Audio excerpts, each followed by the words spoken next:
Hello, boys and girls, and welcome back to PE. I hope you all had a wonderful vacation. We are back. Time to get back to work, right? So, going back before the summer break, one of the last things we did was balance, right? Learning how to move, staying upright, and we also talk about locomotive movements, right? And we define that as any body movement that helps you get from point A to point B. Simply body movement that we make to get from one point to the other, right?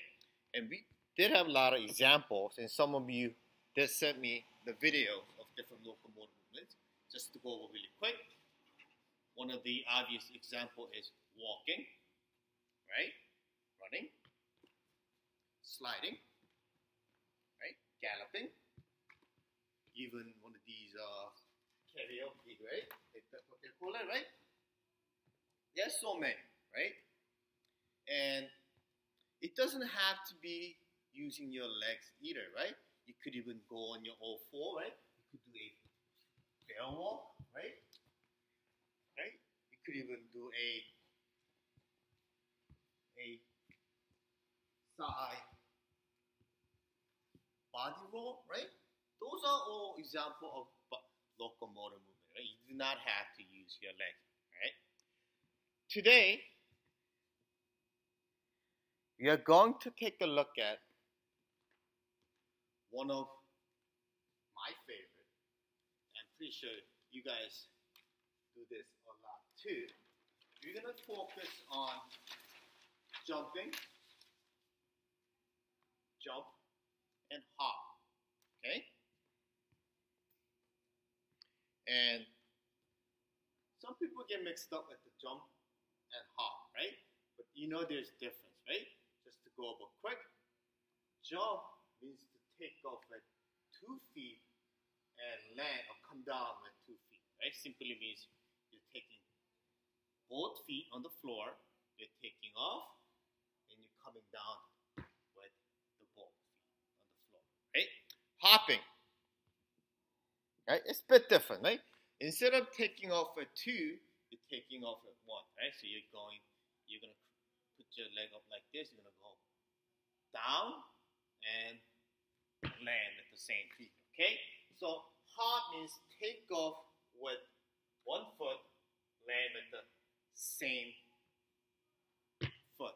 Okay? If you switch your feet between, then that would be leaping. That's something that we're going to talk about at a different time, right? So we know there's jump and hop, right? Those are the moves that you could do to get yourself in air, right? You're actually taking off the floor, you get yourself on air, right? Just for a brief second. And to talk about it, when we talk about jumping and hopping, one of the things that we must notice or should think about is directions, right? When you jump or hop, you could go vertical, going straight up, or horizontal, cross, right?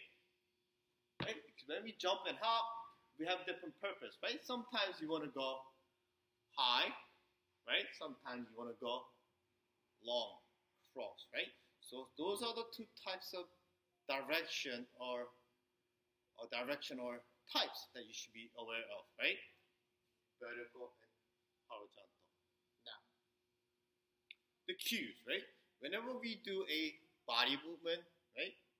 A throw, underhand throw, jumping, hopping, and things like that, we need to think about the cues, the critical elements, meaning how do we break down this movement into different parts? Okay? Luckily, jumping and hopping, they do share the same cues. Right? So I'm going to teach you the cues, okay? They are really simple. There are only 4 cues, okay? So, first cue or first critical element that you're going to do is ready position. Now, when I say ready position, it means you're going to bend your knees slightly, and your feet is going to be shoulder width apart, about this much, right? And you're going to be getting into ready position like this, okay? So that's a ready position. 2, your eye is going to be on the target. When I say target, you mean your landing point, right? Let's say that if I want to land here, my eye should be looking at that landing point, the target. So eyes on target. 3, you're going to squat down because you're going to get ready. You're like a spring, right? You're going to squat down. And 4, you're going to push off and come down with both feet. That's jumping, right? Hopping is the same. Same thing. Ready position, right? Obviously ready position, so I would have to get on my 1 foot. Eyes on the target, right? Then I'm going to squat down. Then I'm going to push off and land, right? So that is a hop. Alright? So those are the cues. Ready position, eyes on target, squat, and push off. Got it? So, for your assignment, I want you to practice those cues, okay?